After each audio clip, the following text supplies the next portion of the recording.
These are pages or excerpts from the graphic novel George's Run. And the whole idea of George's Run is it's a lot of ideas, but basically it's an adventure that George and I undertook, I guess, because it's hard to pinpoint, but basically we were like seeking the meaning of life. I interviewed him many times, chatted with him over the phone, got to meet him in person. He wrote some of the most famous episodes of the Twilight Zone, Kick the Can. Imagine, probably everyone in this room knows Kick the Can, or Nothing in the Dark, or Game of Pool. And so the book is basically a tribute to George, trying to be as respectful of his wishes, because he finally said, yeah, Henry, if that's what you want to do, go for it. If you want to do a graphic novel, you do that. And use creative license. And so a lot of this is based on things straight from the horse's mouth, with my embellishments. This, of course, this exactly didn't happen where George is talking to Bill Nolan, and this exact conversation didn't happen, but something like it happened. And the thing about George is it's not just about George, it is, and yet it's also about all the people he knew, because the group that he worked with, they basically invented the modern horror genre that we take for granted today. Richard Matheson single-handedly invented the zombie genre. Maybe all of you, or some of you are familiar with I Am Legend. He was part of that group. And I was shocked, maybe some of you aren't, because I know a lot of you guys know, maybe more than I do in a way. Robert Bloch was part of that group. He wrote Psycho. And it's funny to me, because it's like a 3 degrees or 6 degrees of separation. George began his career writing for Alfred Hitchcock. Robert Bloch took, because they were constantly exchanging ideas, supporting each other, he ended up writing Psycho, so Alfred Hitchcock in a way is connected to the Twilight Zone group. Go figure. But so it's a lot of information, potentially a lot of rabbit holes, so I tried to make it as clear, with so much going on. I tried to make it entertaining, accessible, all of that. And there's so many Easter eggs. How many of you are familiar with Theodore Sturgeon and More Than Human? Yeah. But a lot of young people aren't. And so that's one of the Easter eggs for young people. And that was one of those eureka moments, because George said, he didn't even mention Ray Bradbury. Publicly, he's always talking about how much he loves Ray Bradbury, which is true. But at the end of the day, it was Theodore Sturgeon who he held to the highest esteem. And I will stop now, and I'm going to turn it over to David, who's going to moderate. He has a built-in structure, and I leave it to you, David. All right, thank you, Henry. This is Henry Chamberlain, and he wrote and was the artist for this wonderful, wonderful book, George's Run. And he's assembled this illustrious panel to talk about George Clayton Johnson. Several of the people here are very familiar with him and knew him well. And we're going to talk about the man, the myth, and the legend of the late, great George Clayton Johnson. So let's go down the road here. And everyone, please just introduce yourself and give a quick moment about how you are connected with George Clayton Johnson. Wendy? Yes. George and I said 75, I misspoke. The first time I met George was at a meeting, and there was this man with long hair in a bright orange vest. He was standing on the hearth of magician Patrick Culleton's house, because there was a meeting, and this was in the very early days of Comic-Con, where we were trying to find out what direction Comic-Con would go in. And I walked up to him because he was playing the second movement of Rachmaninoff's piano concerto on the harmonica. And I was just so fascinated. I asked him about it. That was my first meeting with him. I didn't exactly know who he was, but then later at El Cortez in 1975, a bunch of us were going to lunch at the Denny's behind the old El Cortez, and I see a few people here in the audience who remember that.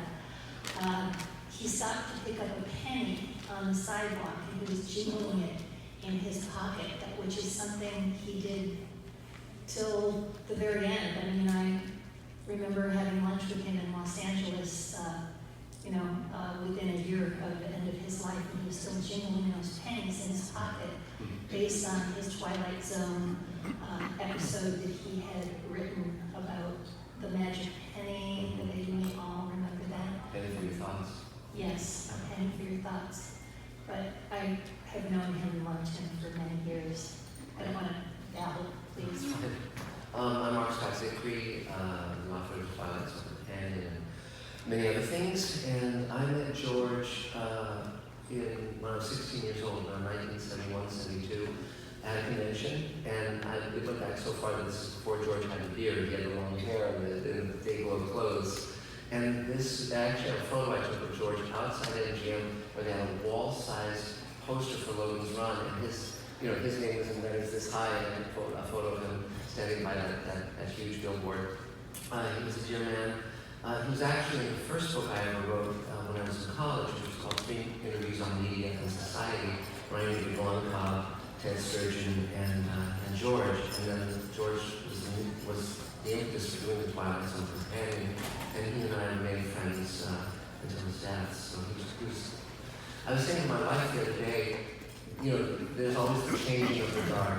The older people fade in the scene, and younger people. I said, it seems that the older people are so much more interesting. We're going to talk about Ray Bradbury or Forey or Ray Harryhausen or George, and we're not going to see them life again. So that's my introduction to George. Well, I love that thought, because getting that what George loved calling the touch of strange is not easy to come by. I'll pass it on to you, Martin. Oh. I'm Martin Olson. I'm a comedy writer, and I met Henry because he was interviewing me about a TV show, and I said, wait a minute, where are you coming from? And he said, I just had an interview with George Clayton Johnson. I said, what? Because he's like my idol. Since being a comedy writer, I always look at the names of comedy writers at the ends of all the TV shows. And for Twilight Zone or Star Trek or a zillion things that George Clayton Johnson had written my favorite episodes, because you're watching somebody and say, who the hell wrote this? And this, so many times I'd seen his name so I was so intrigued by him, and I read all of his stuff, and so when he said that, we didn't even talk about my shows, we just talked about George Clayton Johnson. So that's how I'm here today. Great. Which one do you want? You get your own now. Either one.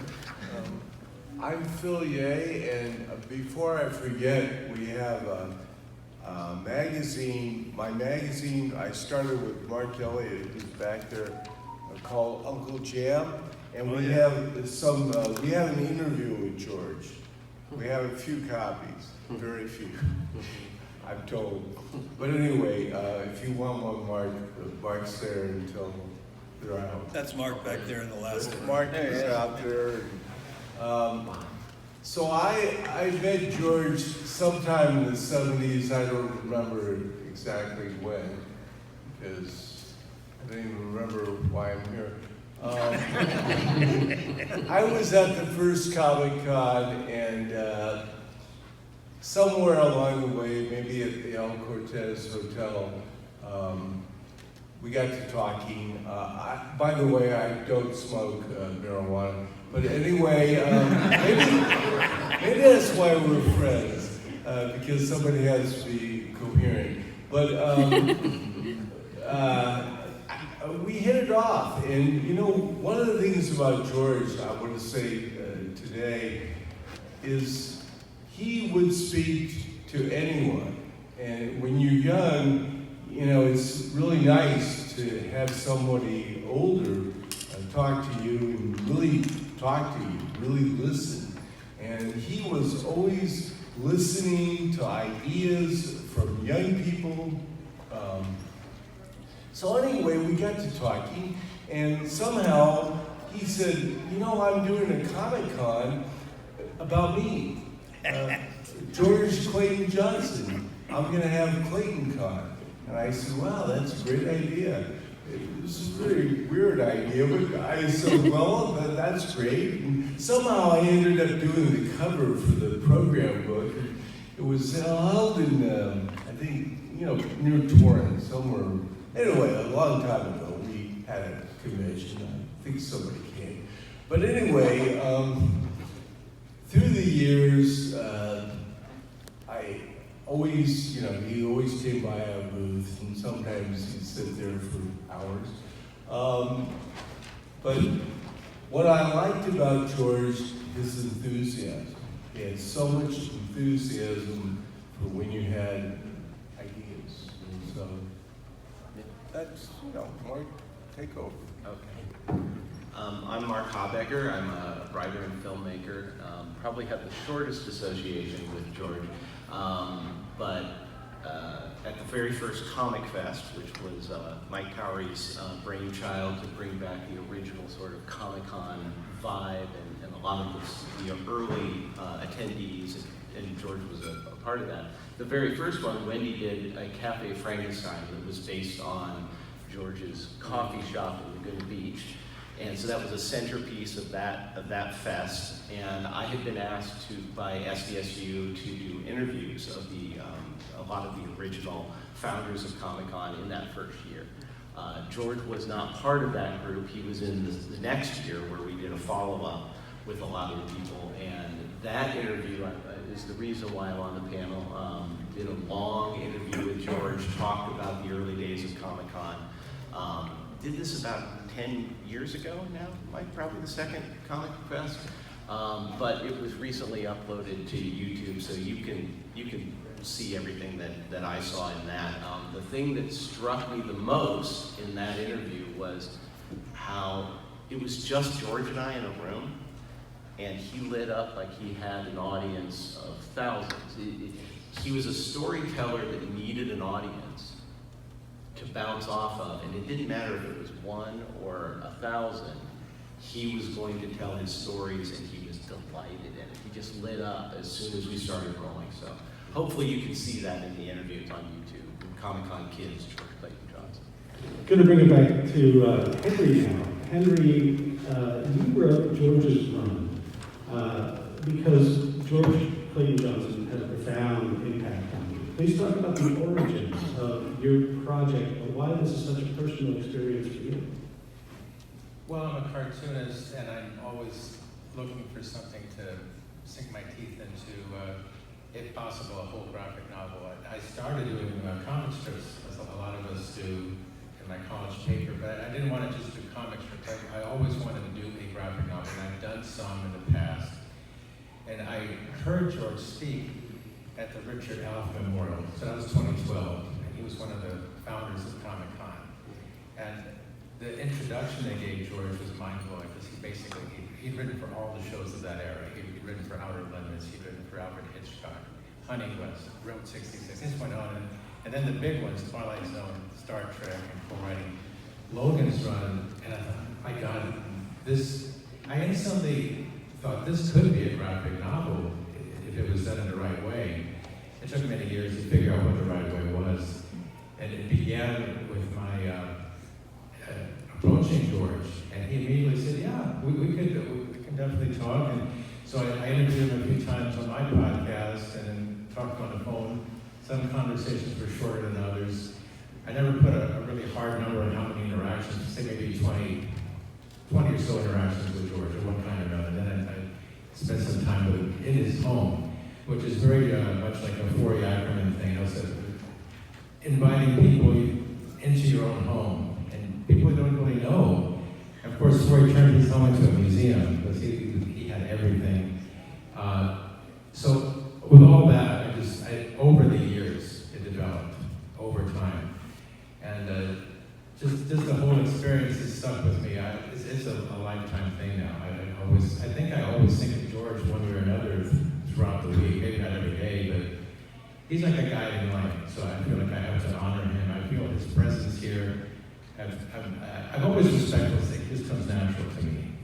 How is a graphic novel the ultimate sort of platform to take all these wonderful conversations and create some sort of tale or journey that you went on with them? Well, you'll get your payment in the mail, because that's a perfect question to ask me. Of course, I'm hoping people will pick up on it and want to read my graphic novel, because what happens is you zone in the work, just like a painting or a prose novel, and if the time and the care is put into it, I think people just can't help but sense it out. I think even the harshest critic, they can't say, well, this guy rushed it. This was a rush job. No, that they give me, even the harshest critic, and I haven't been that many harsh critics, so I think it's the reader space that I have in the book, and it has a daydream quality, and George called himself a professional daydreamer. The motivation for George Clayton Johnson as a writer was he struggled a bit on his own, but he talked a big game. But he was with a group of writers that they ultimately dubbed the group, who were spectacular names on the page, on the screen. Talk a little bit about Henry, and you can open it to the table. Talk a little bit about the group and their influence on the stuff we love today.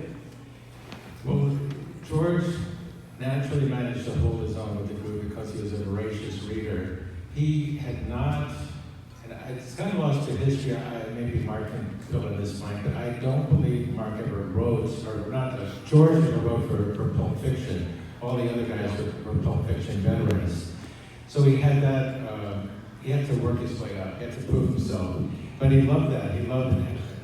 Okay, I'm gonna just lay it out, guys. I'm gonna just spill my guts. It was fun for him, and he was lucky to have. I don't know how this happened, where he ended up with Charles Beaumont. I can tell you. The Charles Beaumont connection. George he hitchhiked around the country several times, and he knew he wanted to end up in LA, and he knew he wanted to end up with Ray Bradbury, and so he got into that group, that entire circle around Ray Bradbury. And it did include Charles Beaumont, and who happened to live upstairs, in the upstairs apartment for my husband, when my husband was growing up in North Hollywood, but that's another story. He called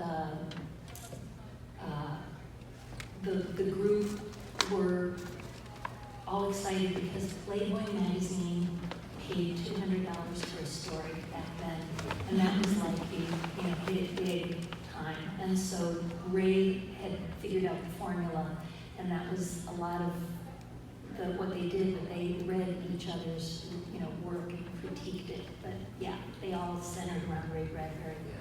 Well, and I want to jump in at this point because science fiction is unique in a certain way, which is the fans become the professionals, but they don't close the door on the fans when they become the professionals. So you can't go somewhere to meet Brad Pitt, for instance, but if you want to meet your favorite actors, your favorite writers, your favorite everything in science fiction or fantasy, or you can come to a convention and all of your heroes are there, and you can meet them. And so the fact that Ray Bradbury had started as a fan and grew up with Ray Harryhausen and Forrest Ackerman, he would be at conventions, and three of his protégés were Richard Matheson, Charles Beaumont, and George Clayton Johnson, and they became the core writers of Twilight Zone under Serling because Bradbury recommended them.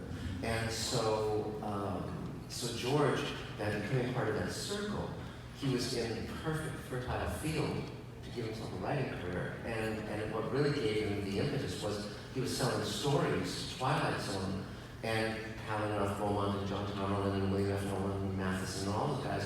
And at one point, Beaumont said to him, look, you talk a good game, but unless you can prove that you can write better than us, we're not going to respect you anymore.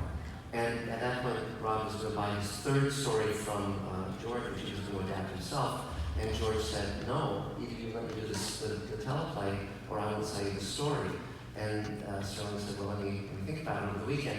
And George had to sweat bullets because he knew that it would most likely be a no, and he needed that money, but it was a yes. And that was Penny for Your Thoughts, his first script, and then Keep the Can and Everything in the Dark and so forth.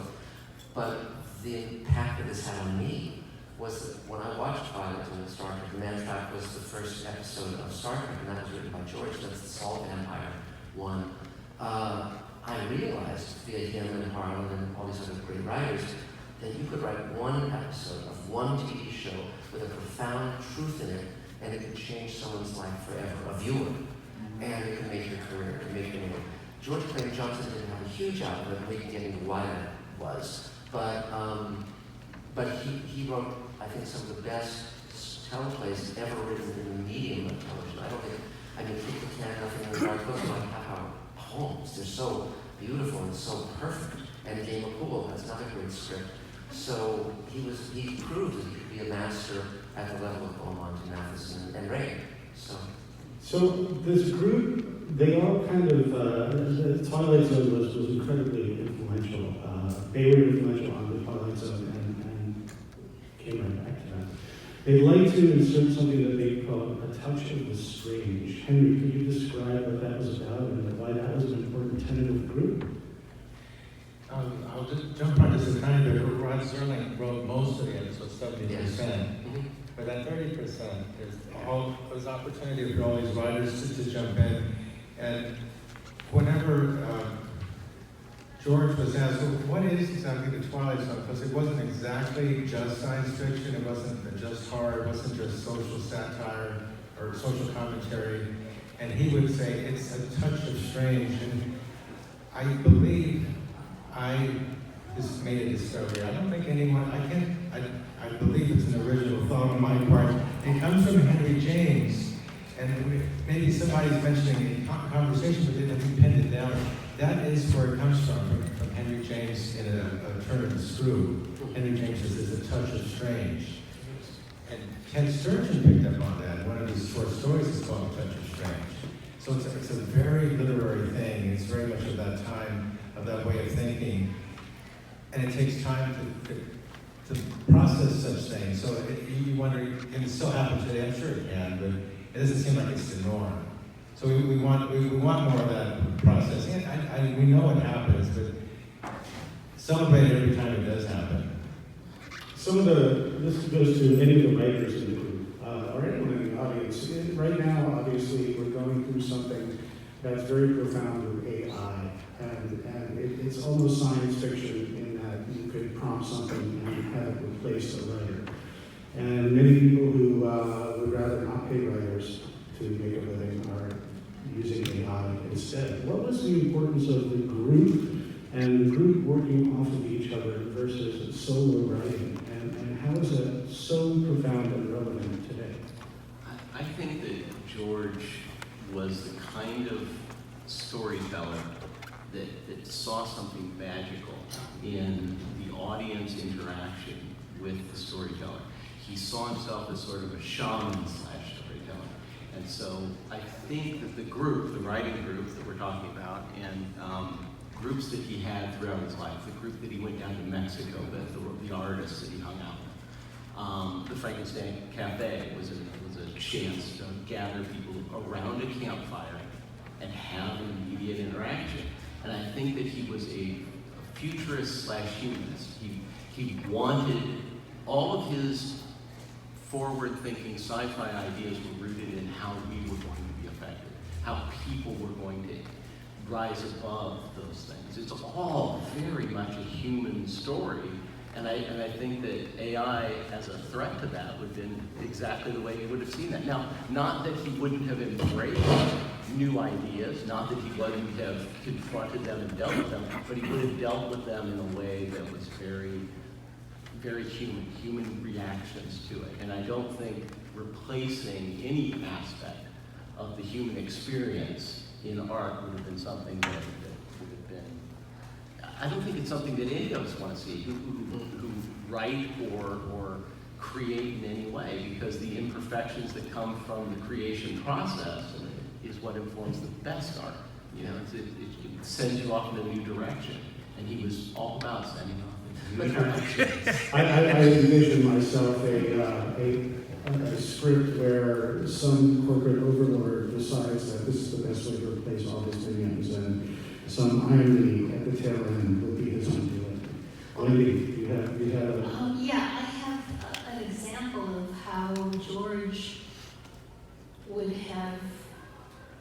agreed or disagreed. I asked him once how he came up for this idea for Ocean's 11, and he said that they were sitting watching a grocery store being closed up at night, and they were counting money and putting it into the safe, and they were realizing how easy it would be to steal that money. Now, I don't know, how would you pitch that to AI when you're Ocean's 11?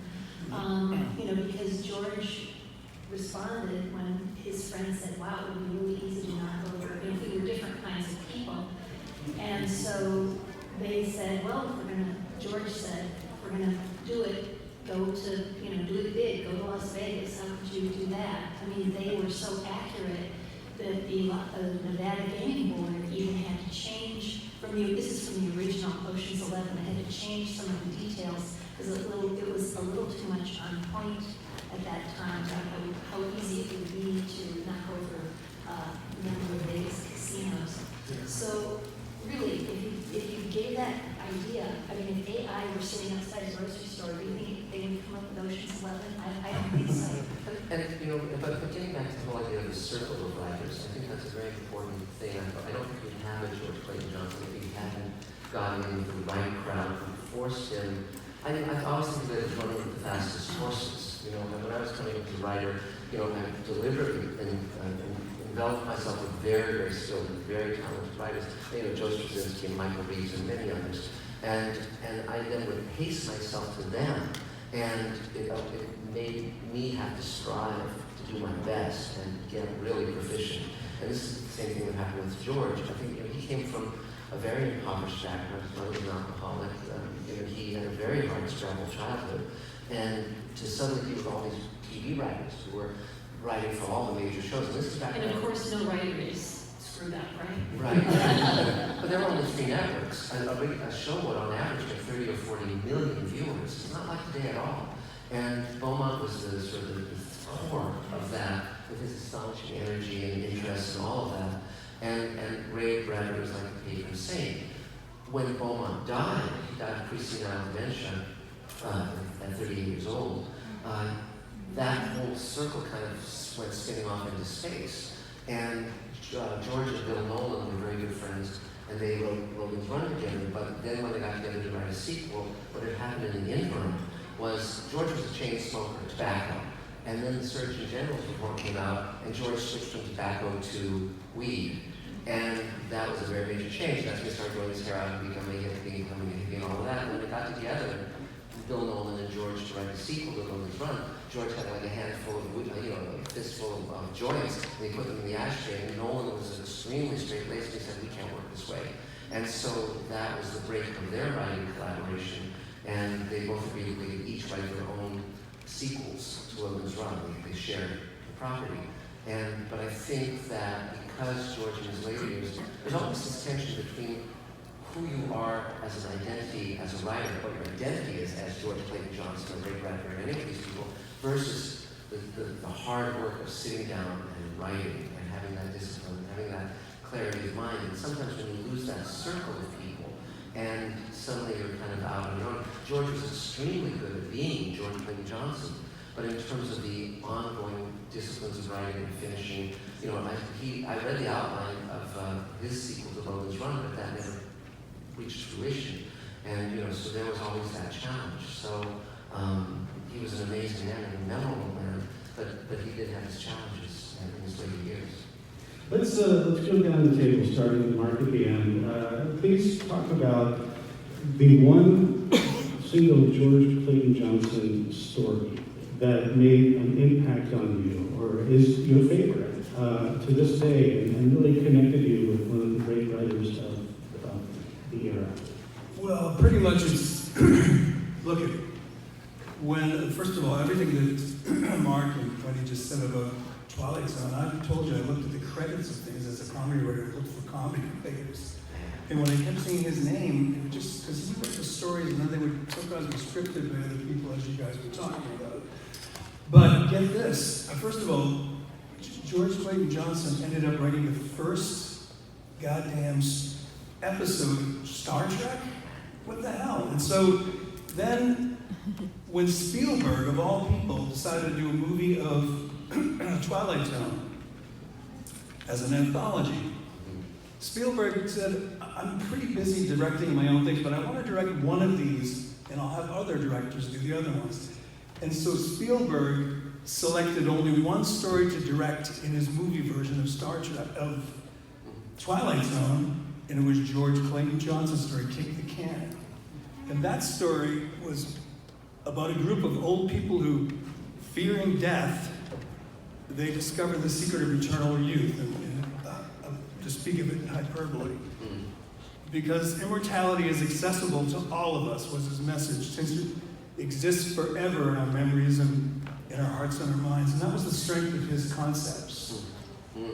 And one thing I could mention about the Twilight Zone movie you're doing, Kick the Can, I was sort of a consultant on that film, and when they brought me aboard, I found out which stories they were going to be adapting, and Spielberg's right-hand person, might have been Kathleen Kennedy, I said, which one is Spielberg doing? And they said, well, he's thinking of doing The Trade-ins, which is about old people getting young bodies, and because he sort of wants to do something about old people.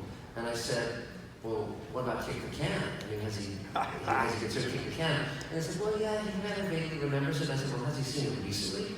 And she said, no. So I drove home immediately, and I got my VHS tape. Yeah, Mark, you were the one that got him to do Kick the Can. And this is before they even had it released commercially. This was off the TV. And Spielberg watched it and decided to remake Kick the Can. And the cool part was that payment allowed George to finish paying for his house. Wow. So that was great. That was great. So Mark, way to go. Yeah, thank you.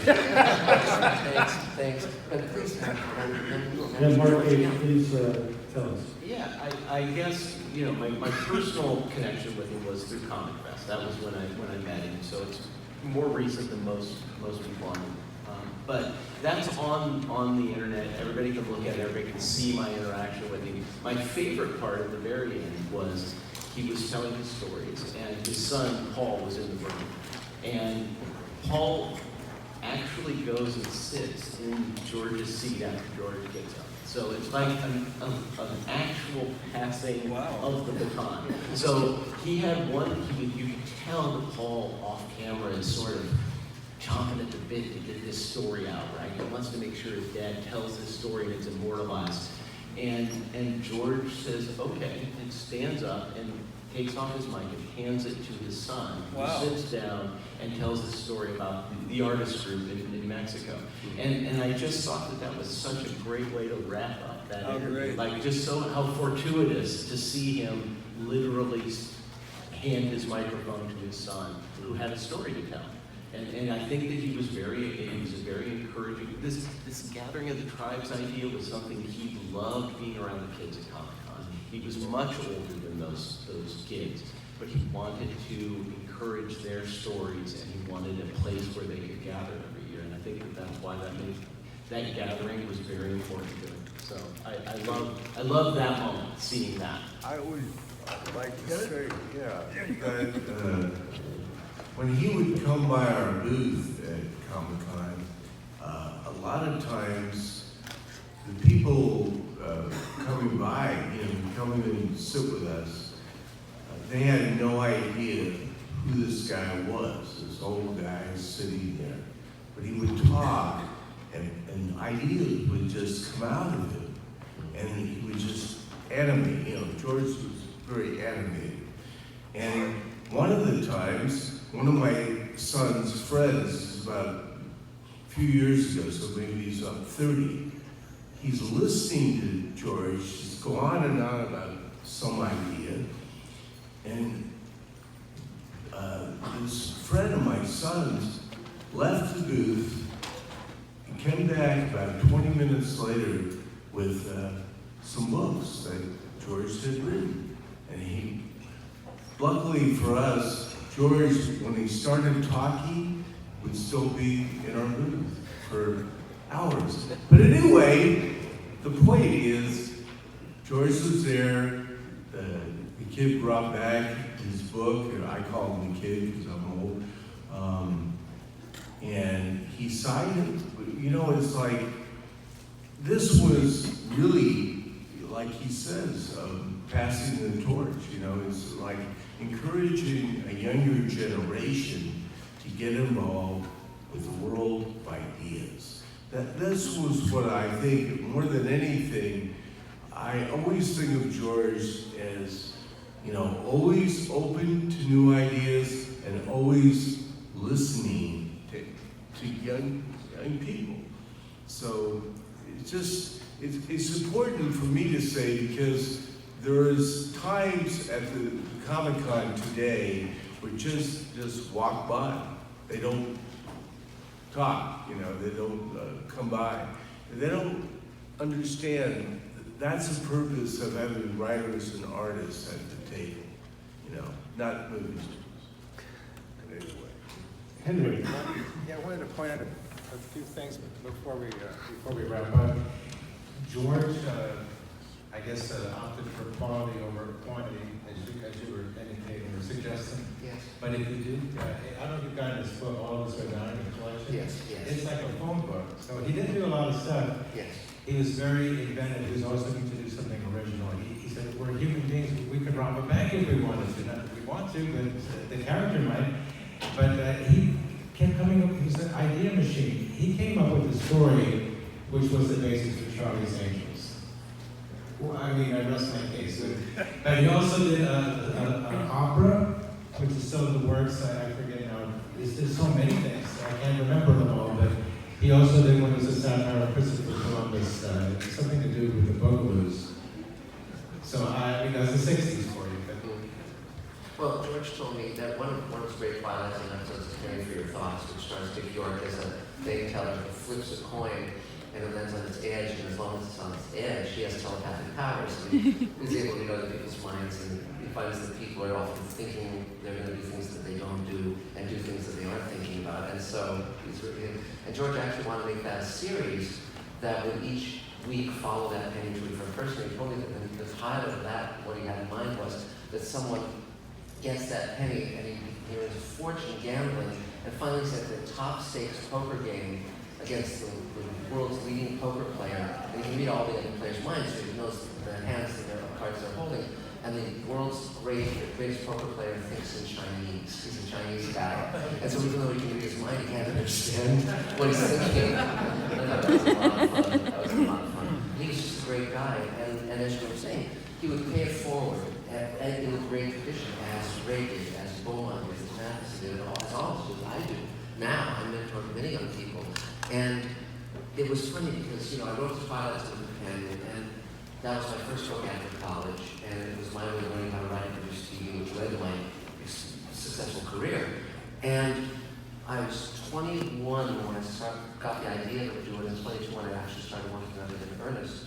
And George was the one who I first interviewed, and he encouraged me to do the book, and then he introduced me to all the other people, and I interviewed them for 3 months, and then I went to Carol Sterling, who had already turned down major journalists who had wanted to write about Rob. This is only 2 years after Rob's death. And the book went on to great success. And years later, there was an American Cinematheque tribute to, I think, Twilight Zone, and George was there. And this might be 30 years later. And I finally asked him a question. I said, George, I was like a 22-year-old kid. What made you, why did you say yes? Why did you talk to Carol Sterling? Why did you go to bat? I had no publishing credits except one short story and an art degree. And he said, you just were very intelligent, and I just got the feeling you could pull it off. But if not for George Clayton Johnson, I would have never written the Twilight Zone Companion. I wouldn't have had the wonderful career I've had.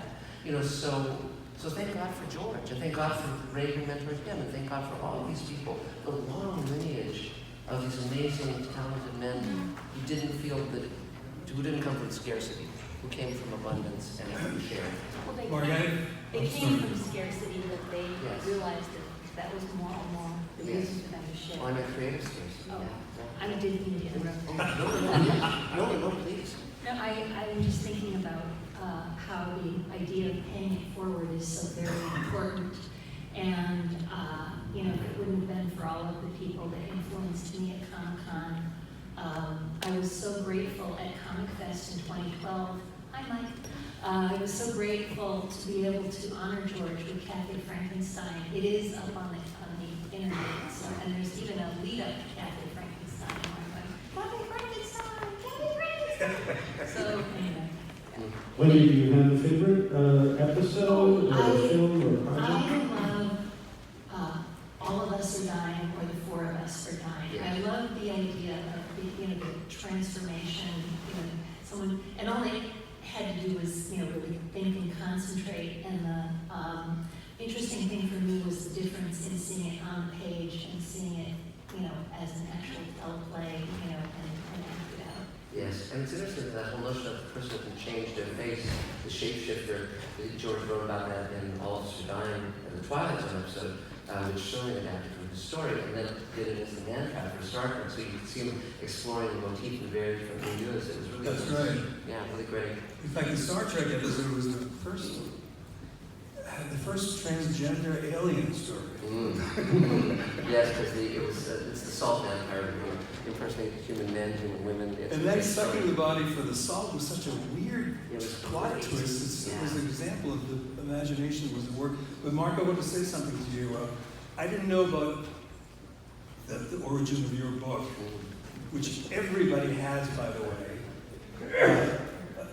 was the result of George standing up for it. Yeah. Get this, as a comedy writer coming in around 1980, every single comedy writer I knew in the offices, and I got it, of course, was your book. Because we would read through his book, which told the story of every episode of Twilight Zone, which is the thing that just is a catalyst for imaginative stories. Yes. So that book, I bow down to you for putting that together, and it's so weird that it was George that actually did it. Yeah, and the reason I wanted to write the book, well, first of all, I wanted to write it so I could learn how to write and produce great TV, because I wanted to study these. But my big interest in that book, in writing it, was the writers. How did these people come to be? How did they come to exist? How could they come up with those ideas that no one had ever seen on television before?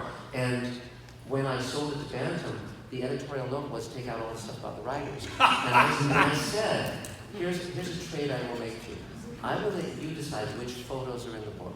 I had hundreds and hundreds of photos from Twilight Zone. I said, you can have total autonomy over that, but I need to keep in the material on the writers. And God bless you. Yeah. Speaking about paying it forward, I just need to say that a very big thank you to Rutgers University Press for having the vision to take a chance on George's run, because I'm very grateful for that. Hey, I've got something to say about your book, too. I imagine that, first of all, the people that wrote the original comics were influenced by maybe 3-4 things, aside from old movies and stuff, but that was Alfred Hitchcock Presents, Twilight Zones, and Star Trek. That's basically what all of the artists who made comics were influenced by.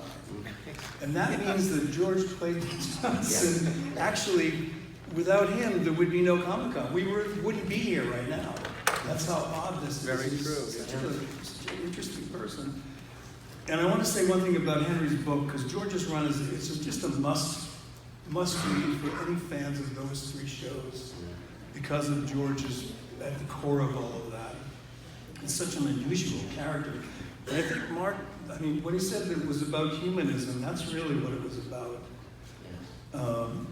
So if any of you are fans of those things, really get this book, George's Run, because it just goes to the core of that writing group, and it's just a beautiful, surreal, brilliant graphic novel.